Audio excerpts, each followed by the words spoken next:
ามาค่ายใบไม้แล้วทุกคนก็นี่บ่พ้นใบขี้หูนั่นเองทุกคนใบตองช่วงนี้นี่บ่ได้ค่อยตัดแล้วเนาะบ่ได้ค่อยตัดแล้วเรามาตัดใบขี้หูแทน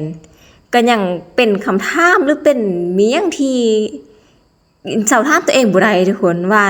แท้บ่เนี่ยแบบค่ายใบขี้หูมันได้เงินแท้บ่เนี่ยสิเนาะหลายคนก็อาจสิบ่เชื่อแบบใบขี้หูเนาะเบาๆนึงนี้นะสิหนะที่จริงแล้วตัดมันอีหลีทุกคนเนาะแต่ก่อนทันมันแท้ๆมันผักหวานเนาะเด็ดมันขนาดแต่ว่าใบขี้หูดนี่ก็มันบ่แพ้กันเลยทุกคนเด็ดใบขี้หูดนี่เด็ดบ่เมื่อยเนาะเป็นน่ะมันบ่ฮ้อนหลายบ่จักเนาะจึงกาเว้าได้ว่ามันบ่เมื่อยหันนะเพราะว่าเวลาเฮาตัดหั่นน่ะแบบมันจะสดชื่นไปนำนะทุกคนเนาะแล้วก็ส่วนเฮานี่ก็มีหลากหลายอย่างก็บ่ได้แต่ใบขี้หูดมาเนาะก็ได้หันได้นี้มาแต่ว่าตั้งใจไว้ว่ามื้อนี้เอาใบขี้หูดมาขายหยังประมาณนี้ทุกคนเนาะก็ป้องไว้อยู่ทุกคนเนาะแห้งตัดแห้งปงขึ้นมาบ่ต้องเสียดายเห็นบ่แตกยอดไม้แบบนี้มาถ้าบ่ตัดนี่มันจะเป็นเหี่ยวๆยัง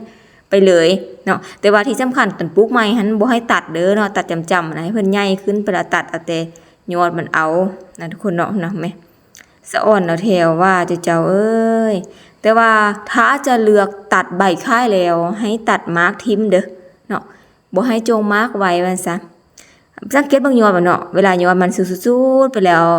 ช่วงนี้เพิ่นจะออกดอกนะเนาะตัดทิ่มไปเลยตัวนี้นะเนาะโอ้ยแม่แตกปุรุปิลิออกมาหั่นนะเนาะจะมาเบิ่งว่าตัวนี้นี่นะจากทิศมันจึงจะได้เก็บอีกทุกคนเก็บใบขี้หูให้ได้น้ำหนักนี่ต้องแม่นใบเขี้ยวเด้อทุกคนเด้อเนาะแต่ว่าจะบ่ให้มันแก่จนแก่ขนาดเนาะแบบพอได้กินเนาะหอมๆได้ทรงกลิ่นหอมแล้วก็น้ำหนักก็ได้ดีอีกแล้วก็ผักบงงามเด็ดเมื่อนำซะเนาะเสียดายทุกคน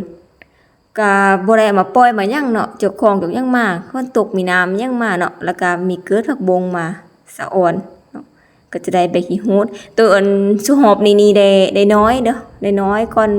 หอบอื่นๆว่าซั่นซะเนาะ